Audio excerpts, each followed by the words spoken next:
Everyone craves intelligence. They fantasize about razor-sharp minds that command respect. But here's what nobody tells you. Real intelligence doesn't bring admiration. It brings isolation. A truly developed mind doesn't blend in. It exposes too much, sees through too many illusions, notices what others desperately hide from themselves. Once you develop this level of thinking, you can never return to normal conversations. You won't belong anymore. You'll stand apart, respected, feared, and profoundly alone. This mental training will sharpen your mind beyond most people's capacity, but it may transform you into someone others can't comfortably exist beside. Method 1. The Deep Question Protocol. Daily, spend 20 minutes alone with one question. No phone, no distractions, just you, paper, pen, same location daily.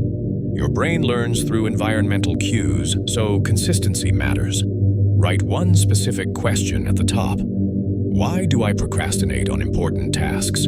Or, what actually drives my decisions? Not vague questions like, what is success?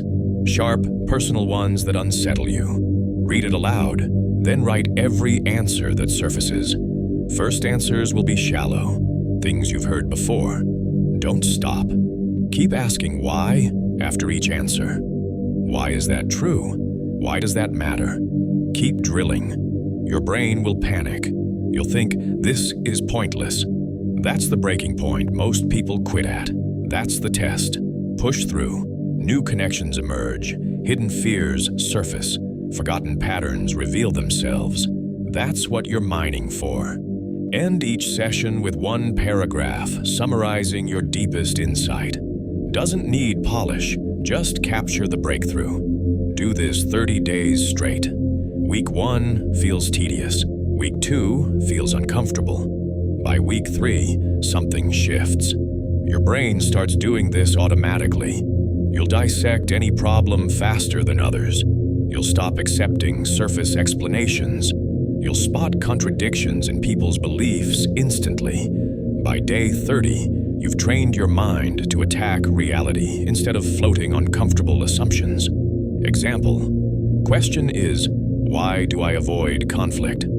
First answer: because confrontation is uncomfortable. Why? People might get angry. Why does that matter? Because anger means I did something wrong. What if anger just means boundaries were needed? Suddenly you realize, it wasn't conflict you feared. It was your interpretation of other people's emotions. One breakthrough in minutes.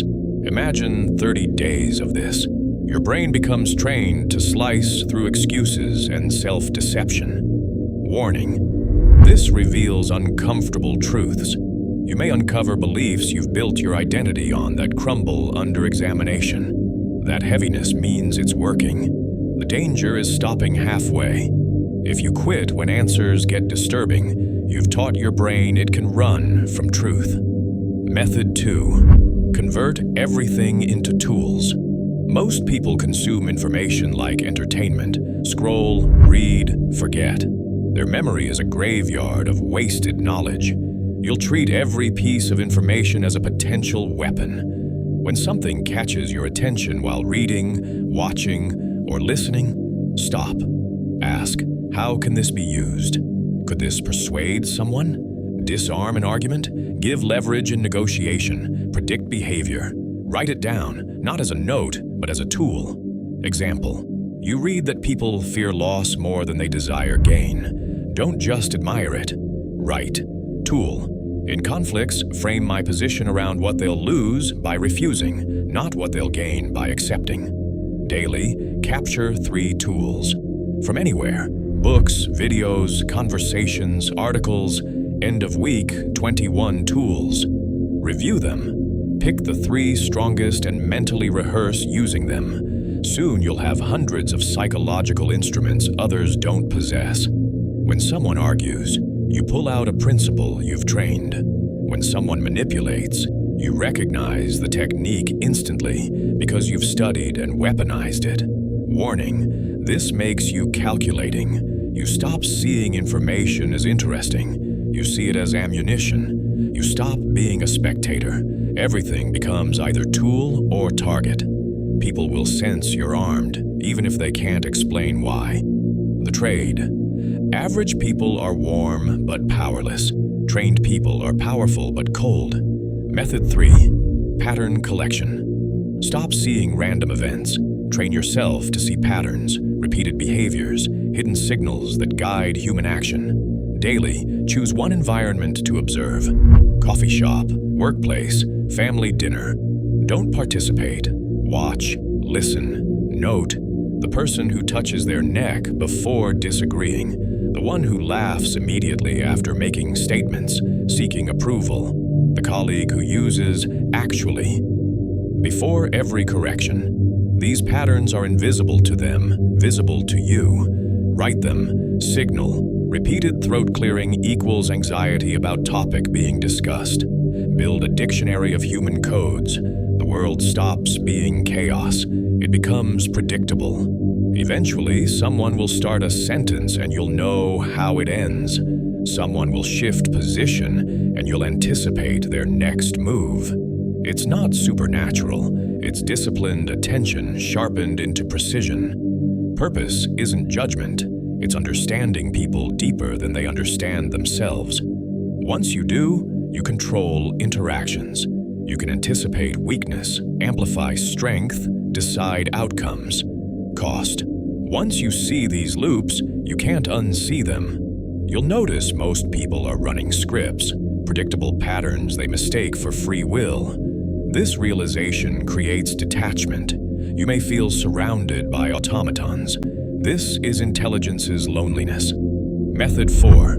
Argue against yourself. Weekly, take opposing sides of one idea and fight both with equal force. Pick a topic: logic versus emotion, freedom versus security, truth versus comfort. Defend one side for 20 minutes with complete conviction. Write as if you're absolutely right. Stop. Switch. Spend next 20 minutes destroying what you just built. Argue the opposite with equal passion. Your brain will resist. I don't believe this side. That's the point. You're not training belief, you're training flexibility. This reveals something terrifying. Every truth can be attacked. Every lie can be defended. Every moral principle can be inverted. Nothing is solid. This frightens most people. For you, it's freedom. Once you see both sides clearly, neither controls you. Real-life power. Someone argues, you already know both sides. Someone manipulates, you see reasoning's weak points instantly. Someone clings to belief, you can dismantle it in minutes. Cost. Your certainty fades. The world stops being black and white. You'll see most people clinging to good/bad, true/false for comfort. You'll see both sides as masks you can wear or discard. People will call you amoral, ruthless. Maybe they're right. Or maybe you just see more than they can handle. The final warning. After this training, your brain won't function like average minds. You'll hold questions until they crack, turn information into weapons, see invisible patterns, split thinking into dual blades that cut through anything. But intelligence this sharp isn't safe. It makes you powerful and potentially twisted, detached, unreachable. Choice. Remain ordinary and comfortable, or step into thinking that exiles you from the crowd forever. Comment. I choose the edge.